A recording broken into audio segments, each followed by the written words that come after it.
Cette année, pour le prix des ados, nous avons étudié 4 livres. Hiver indien de Charlotte Bousquet de Stéphanie Rubini.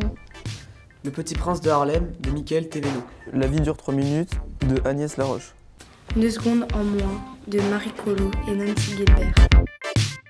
Barre de titane, vie, implant, os, consolidation, fixation, sang.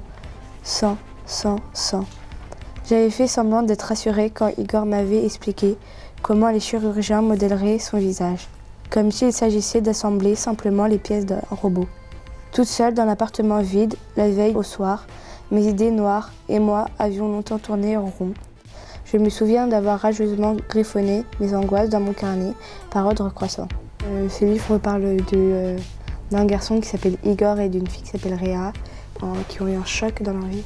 Ce qui m'a plu, c'est en fait quand on lit, on veut savoir la suite, du coup on ne peut pas s'arrêter. Enfin, c'est ce qui m'a permis de lire vite. Ce que j'ai aimé, c'est aussi au début, les deux personnages ne voulaient pas forcément se rencontrer et qu'à la fin ils deviennent amis ou bien voir plus. On ne sait pas s'ils sont en couple à la fin ou pas. C'est un roman. Le style de musique qu'il y a dans 2 secondes en moins, c'est du piano à 4 mains. Igor va jouer la moitié de la partition et Réa de l'autre côté, et c'est le piano qui les aide à reprendre goût à la vie. La musique, comme le sport, ça peut aider à soulager ses peines, ça peut aider à se remettre. Après la conversation nocturne et tendue de mes parents, je n'ai entendu parler de rien pendant 2 semaines. J'ai cru naïvement que le problème était réglé, que ma mère avait eu gain de cause, jusqu'à ce que mon père annonce le dimanche soir au début du dîner « Les filles, on a quelque chose à vous dire. Vous divorcez, j'en étais sûr. » Mes parents ont levé les yeux au ciel. « Non, désolé de te décevoir », a riposté ma mère, « mais il va quand même y avoir un gros changement à la maison. » Ça parle de Automne, une adolescente complexée qui va voir changer sa vie quand une autre adolescente va venir habiter chez elle. Et donc l'histoire, ça retrace sa vie pendant une année scolaire. Le tango est très présent dans le livre, c'est là où tous les personnages se rencontrent, ça crée des liens. Ce qui m'a plu, c'est déjà c'est court, c'est facile à lire, on a vite envie de savoir la suite et on a de l'empathie pour le personnage principal. C'est un livre un peu triste, mais il y a un peu d'espoir quand même. Nadia, c'est la marraine de mon père, l'enfant terrible de la famille qui a tout quitté pour recommencer à 40 ans. Une carrière de violoncelliste trop tôt interrompue, installée à New York, elle se produit dans le monde entier. Ça fait tellement longtemps qu'on ne l'a pas vue, la dernière fois c'était quand? Il y a 3 ans. Elle est partie tellement brutalement. Hiver indien parle d'une adolescente qui a 16 ans, qui est pas très bien dans sa peau et qui s'intègre mal dans sa famille. Sauf qu'elle adore la musique et sa marraine est violoncelliste professionnelle reconnue dans le monde.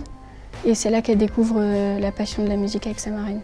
Le rôle de Nadia dans le parcours musical de Manon, c'est qu'elle l'a aidée à prendre confiance en elle et à pouvoir montrer ses qualités au piano. J'ai bien aimé parce que ça fait découvrir les musiques, par exemple le violoncelle, les sonates. Le jeune officier sourit et s'assied sur le banc. Vous savez que vous m'intriguez avec votre cahier. Quel genre d'histoire écrivez-vous? C'est une histoire vraie? Ah oui, je crois bien. Mais ça s'est passé il y a tellement longtemps que parfois, je me demande si c'est vraiment arrivé. La main posée sur sa valise à roulettes, le vieux commence à tapoter un rythme qu'il reprend bientôt avec son pied droit. Vous saviez qu'à une époque, où même moi je n'étais pas né, la place où nous nous trouvons s'appelait la place des nègres, c'est là qu'on vendait les esclaves. Non, je ne le savais pas. Par contre, je sais que le jazz est né ici. C'est l'histoire de Sonny, le petit prince de Harlem. Sa mère est malade et il va essayer de gagner de l'argent pour sauver sa mère. Entre les truands et la musique, il sait pas quoi faire. C'est l'époque de la ségrégation raciale aux États-Unis. Quand on est noir à cette époque, c'était dur de se faire un nom ou de réussir. Il va commencer à faire de la musique sur les toits de Harlem. Ouais, ce livre m'a plu parce que c'est un sujet que j'aime bien. À l'époque, elle est bien aussi. Il y a un grand jazzman comme Louis Armstrong, qui est un grand jazzman connu, qui a réussi à se faire un nom même à cette époque-là. La musique, ça peut aider à sortir de situations difficiles. Je pense que le livre qui va gagner, c'est 2 secondes en moins. Pour moi, c'est La vie dure 3 minutes.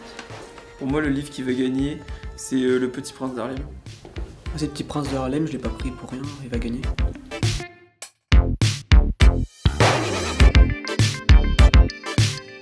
Le prix des ados.